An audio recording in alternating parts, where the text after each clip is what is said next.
Hi hello ನಮಸ್ಕಾರ ಸ್ನೇಹಿತರೆ. ಪಾಪ ಇಷ್ಟು ದಿನ ಬೃಂದ ಎಲ್ರಿಗೂ ಕೂಡ ಸಂಕಟ ಕೊಡ್ತಿದ್ರು. ಆದರೆ ಇವತ್ತು ಬೃಂದಾನೇ ಹುಡ್ಕೊಂಡು ಸಂಕಟ ಆಕೆಯ ಬಳಿಗೆ ಬಂದಿದೆ. ಯಾಕಂದರೆ ಚರಣ್ ಒಬ್ಬ ಮಹಾನ್ ಒಳ್ಳೆ ವ್ಯಕ್ತಿ ಅಂತ ಅಂದ್ಕೊಂಡಿದ್ವಿ. ಆದರೆ ಇವತ್ತು ನಿಜವಾಗ್ಲೂ ಚರಣ್ ನಿಜ ಮುಖ ಏನು ಅನ್ನೋದು ಬೈಲಾಗ್ತದೆ. ಆ ಹುಡುಗಿ ಯಾರು ಹಾಸ್ಪಿಟಲಲ್ಲಿ ಬೃಂದಾಗೆ ಕೇರ್ ಮಾಡಿದ್ರು ಅದೇ ಹುಡುಗಿ ಬೃಂದ ಬಾಳಿನ ಕಂಟಕವಾಗಿದ್ದಾರೆ. ಹಾಗಿದ್ರೆ ಏನಾಯಿತು ಏನು ಕಥೆ? ಈ ಕಡೆ ಕೋರ್ಟ್ನಲ್ಲಿ JP ಪಾಟೀಲ್ಗೆ ಅವರ ಮನೆ ಸಿಕ್ಕೇ ಬಿಡ್ತಾ. ಇದು ಎಲ್ಲವನ್ನ ಕೂಡ ತಿಳ್ಕೋಬೇಕು ಅಂದರೆ ಈಗಲೇ ನಮ್ಮ ಈ ಚಾನಲ್ನ ಸಬ್ಸ್ಕ್ರೈಬ್ ಮಾಡಿ, ಹಾಗೆ ಒಂದು ವಿಡಿಯೋವನ್ನು ಪೂರ್ತಿಯಾಗಿ ನೋಡೋದನ್ನು ಯಾವುದೇ ಕಾರಣಕ್ಕೂ ಕೂಡ ಮರಿಬೇಡಿ.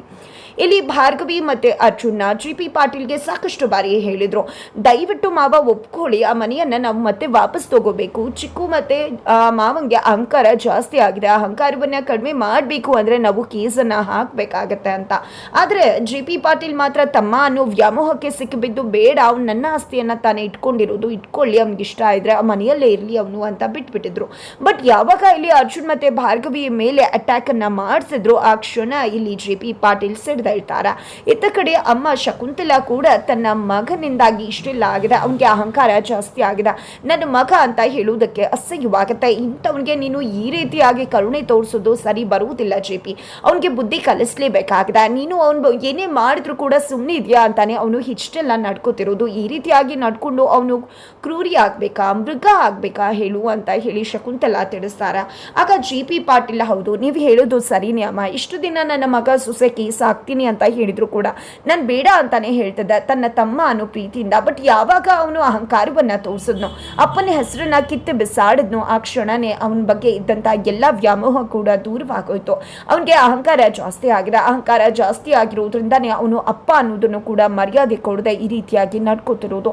ಇದನ್ನಂತೂ ನಾನು ಯಾವುದೇ ಕಾರಣಕ್ಕೂ ಕೂಡ ಸಹಿಸೋದಲ್ಲ. ಅದಕ್ಕೋಸ್ಕರನೇ ಒಂದು ತೀರ್ಮಾನಕ್ಕೆ ಬಂದಿದ್ದಾನೆ, ಆ ಮನೆ ಅವನ ಹತ್ರ ಇರೋದ್ರಿಂದಾನೇ ಅವನಿಗೆ ಅಹಂಕಾರ ಜಾಸ್ತಿ ಆಗ್ತಿರೋದು. ಹಾಗಾಗಿ ಅವನಿಗೆ ಬುದ್ಧಿ ಕಲಿಸ್ಬೇಕು ಅಂದ್ರೆ ಆ ಮನೆಯನ್ನ ಮೊದಲು ನಾವು ಕಿತ್ಕೋಬೇಕಾಗತ್ತೆ. ಖಂಡಿತವಾಗ್ಲೂ ಇನ್ನು ಮುಂದೆ ನಾನು ಯಾವುದೇ ಕಾರಣಕ್ಕೂ ಕೂಡ ನನ್ನ ಮಗ ಸೊಸೆಗೆ ಆಸ್ತಿ ಬೇಡ, ಮನೆ ತಗೋಬೇಡಿ, ಕೇಸ್ ಹಾಕಬೇಡಿ ಅಂತ ಹೇಳುವುದಿಲ್ಲ. ಖಂಡಿತವಾಗ್ಲೂ ಭಾರ್ಗವಿ ಮತ್ತೆ ಅರ್ಜುನ್ ಇವಿಬ್ರು ಕೂಡ ಅವನ ವಿರುದ್ಧ ಕೇಸ್ ಹಾಕಬೇಕು, ಹಾಕಿ ಅವನಿಂದ ಅದನ್ನ ಕಸ್ಕೋಬೇಕು. ಆಗ ಮಾತ್ರನೇ ಅವನಿಗೆ ಪಾಠ ಕಲಿಸೋದಕ್ಕೆ ಸಾಧ್ಯ, ಸರಿ ದಾರಿಗೆ ತರೋದಕ್ಕೆ ಸಾಧ್ಯ ಅಂತ JP ಹೇಳ್ತಾರ. ಇದರಿಂದಾಗಿ ಎಲ್ರಿಗೂ ಕೂಡ ಖುಷಿ ಆಗುತ್ತೆ, ಅದರಲ್ಲೂ ಬೃಂದಾಗಂತೂ ಫುಲ್ ಖುಷಿ ಆಗ್ಬಿಡತ್ತ.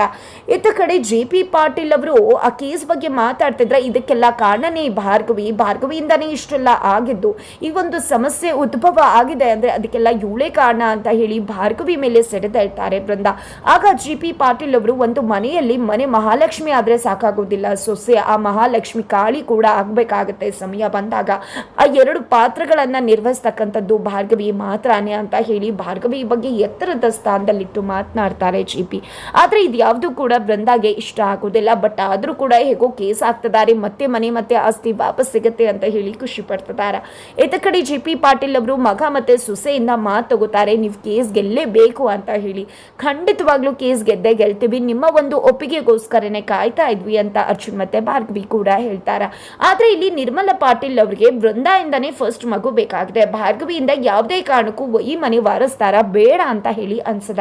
ಅದೇ ಕಾರಣಕ್ಕೋಸ್ಕರಲ್ಲೇ ಇಲ್ಲಿ ಬೃಂದ ಹತ್ರ ಬಂದಿದೆ, ನೋಡು ಫಸ್ಟ್ ಮಗು ನಿನ್ಗೆ ಆಗ್ಬೇಕು, ಭಾರ್ಗವಿಗಲ್ಲ, ಭಾರ್ಗವಿಗಾದ್ರೆ ಇಡೀ ಆಸ್ತಿ ಅವಳು ಪಾಲಾಗತ್ತೆ. ಈಗಲೇ JP ಭಾರ್ಗವಿ ಅಂತ ಹೇಳ್ತಿರ್ತಾರೆ, ಅಂಥದ್ರಲ್ಲಿ ಅವಳಿಗೆ ಮಗು ಆದ್ರಂತೂ ಅವಳಿಗೆ ಸಿಗೋ ಬೆಲೆನೇ ಜಾಸ್ತಿ. ಜೊತೆಗೆ ಮೊದಲನೇ ಮಗುಗೆ ಸಿಗೋ ಮರ್ಯಾದೆ ಎರಡನೇ ಮಗುಗೆ ಅಷ್ಟಾಗಿ ಸಿಗುವುದಿಲ್ಲ, ಅದ್ರ ಬೆಲೆನೇ ಜಾಸ್ತಿ ಇರತ್ತೆ. ಹಾಗಾಗಿ ಹೇಳ್ತಿದ್ದೀನಿ, ನೀನು ಮೊದಲು ಮಗು ಮಾಡ್ಕೋಬೇಕು. ಬಟ್ ಏನು ಮಾಡ್ತಿದ್ಯಾ ನೀನು ಅಂದಾಗ, ಹೌದು ಅತ್ತೆ ನಾನು ಕೂಡ ಅದೇ ಪ್ರಯತ್ನದಲ್ಲಿದ್ದೀನಿ, ಆದರೆ ಏನು ಮಾಡೋದು, ಭಾರ್ಗವಿಗೆ ಏನಾದರೂ ಮಗು ಆಗಿಬಿಟ್ರೆ ನನಗೂ ಮುನ್ನ ಅನ್ನೋ ಭಯ ಗಾಬರಿ ಜಾಸ್ತಿ ಇದೆ ಅಂದಾಗ, ಇದೇ ರೀತಿ ಯೋಚನೆ ಮಾಡ್ಕೊಂಡು ಕೂತಿರೋ, ಒಮ್ಮೆ ಅವಳೇ ಪ್ರೆಗ್ನೆಂಟ್ ಆಗಿಬಿಡ್ತಾಳೆ ಅಂತ ಹೇಳ್ತಾರೆ ನಿರ್ಮಲಾ ಪಾಟೀಲ್. ನೋಡು, ಅವಳು ಕೇಸ್ ಬಗ್ಗೆ ಕಾನ್ಸಂಟ್ರೇಟ್ ಮಾಡು, ಹಾಗೆ ಮಾಡು, ಯಾವುದೇ ಕಾರಣಕ್ಕೂ ಕೂಡ ಈ ಕಡೆ ಅವಳು ಗಮನ ಕೊಡಬಾರ್ದು, ನಿನಗೆ ಮೊದಲು ಮಗು ಆಗಬೇಕು, ಆಗ ಮಾತ್ರ ನಿನ್ಗೆ ಆಸ್ತಿ ಸಿಗತ್ತೆ, ಇಲ್ಲ ಅಂದರೆ ಆ ಆಸ್ತಿ ಭಾರ್ಗವಿ ಪಾಲಾಗತ್ತೆ ಅಂತ ಹೇಳಿ ಹೋಗ್ತಾರ. ಇಲ್ಲ ಯಾವುದೇ ಕಾರಣಕ್ಕೂ ಆ ರೀತಿ ಆಗಬಾರ್ದು, ಅವಳಿಗೆ ಮಗು ಆಗದಿರೋ ಹಾಗೆ ಅವಳು ಕೇಸ್ ಬಗ್ಗೆ ಕಾನ್ಸಂಟ್ರೇಟ್ ಮಾಡು, ಹಾಗೆ ನಾನು ಯೋಚನೆ ಮಾಡ್ತೀನಿ ಅಂತ ಹೇಳಿ ಬೃಂದ ಅನ್ಕೋತಾರ. ಹಾಗಿದ್ರೆ ನಿಜವಾಗ್ಲೂ ಇಲ್ಲಿ ನಿರ್ಮಲ್ ಅವ್ರಿಗೆ ತನ್ನ ಮಗ ಅರ್ಜುನ್ಗಿಂತ ಮೊದಲು ಚರಣ್ಗೆ ಮಗು ಆಗಬೇಕು ಅನ್ಸುತ್ತಾ? ಖಂಡಿತ ಇಲ್ಲ. ಇಲ್ಲಿ ನಿರ್ಮಲಾ ಪಾಟೀಲ್ ಪ್ಲಾನೇ ಬೇರೆ ಇದೆ. ನಿರ್ಮಲಾ ಪಾಟೀಲ್ಗೆ ತುಂಬ ಚೆನ್ನಾಗಿ ಗೊತ್ತು ಬೃಂದ ಯಾವ ಥರ ಕ್ಯಾರೆಕ್ಟರ್ ಅಂತ, ಅದೇ ಕಾರಣಕ್ಕೆ ಅದನ್ನ ಯೂಸ್ ಮಾಡಿಕೊಂಡು ಇಲ್ಲಿ ಆಟ ಆಡೋದಕ್ಕೆ ಶುರು ಮಾಡ್ಕೊಂಡಿದ್ದಾರೆ. ಇಲ್ಲಿ ಭಾರ್ಗವಿನ JP ಪಾಟೀಲ್ ತಮಗೆ ಮೊಮ್ಮಗು ಬೇಕು ಅಂತ ಹೇಳ್ತಿದ್ದಾಗೆ ಭಾರ್ಗವಿ ಒಪ್ಕೊಂಡ್ರು. ಇದರಿಂದಾಗಿ ಆಸ್ತಿ ಬಗ್ಗೆ ಅವಳು ಎಲ್ಲಿ ಕಾನ್ಸಂಟ್ರೇಟ್ ಮಾಡೋದಿಲ್ವೋ ಅನ್ನೋ ಒಂದು ಭಯ ನಿರ್ಮಲಾ ಪಾಟೀಲ್ರನ್ನ ಕಾಡ್ತಿತ್ತು.